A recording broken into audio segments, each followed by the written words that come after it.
প্রিয় 18তম লিখিত পরীক্ষার্থীগণ, আসসালামু আলাইকুম। আজকে আমি একটি গুরুত্বপূর্ণ খবর নিয়ে হাজির হয়েছি, যা খুবই গুরুত্বপূর্ণ। অক্টোবরের শুরুতে 18তম শিক্ষক নিবন্ধনের লিখিত ফল, এটি কালের কণ্ঠ পত্রিকায় আজকেই প্রকাশিত হয়েছে।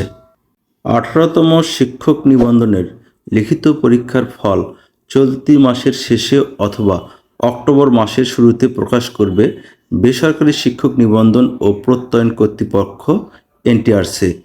আর লিখিত পরীক্ষার ফল প্রকাশের পর অক্টোবর মাস থেকেই ভাইবা পরীক্ষার আয়োজনের প্রস্তুতি নিচ্ছে সংস্থাটি। সোমবার 23 সেপ্টেম্বর এনটিআরসি এর কর্মকর্তাদের সঙ্গে কথা বলে এ তথ্য জানা গেছে। এ বিষয়ে এনটিআরসি এর সচিব এএমএম রেজওয়ানুল হক সাংবাদিকদের বলেন, দেশের অস্থিতিশীল অবস্থার কারণে বিধিমালা অনুযায়ী লিখিত পরীক্ষার ফল প্রকাশ করা যায়নি। আমরা দ্রুততম সময়ে ফল প্রকাশের চেষ্টা করছি। প্রধান পরীক্ষকরা খাতা দেখে শেষে জমা দিয়ে যাচ্ছেন। আমরা চলতি মাসের শেষে বা আগামী মাসের শুরুতে লিখিত পরীক্ষার ফল প্রকাশ করতে চাই।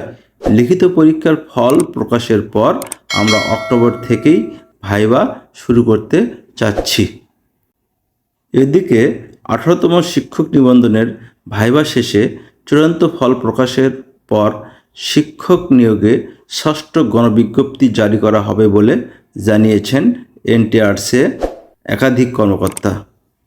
যদি এই ভিডিও ভালো লেগে থাকে তাহলে মিজান ম্যাথ একাডেমি ফেসবুক পেজকে ফলো দেবেন এবং মিজান ম্যাথ একাডেমি ইউটিউব চ্যানেলকে সাবস্ক্রাইব করে পাশের বেল আইকন বাজিয়ে দেবেন। তাহলে ভিডিও আপলোড করার সাথে সাথে আপনাদের কাছে নোটিফিকেশন চলে যাবে। আজ আর নয়, এখানে রাখছি। আল্লাহ হাফেজ।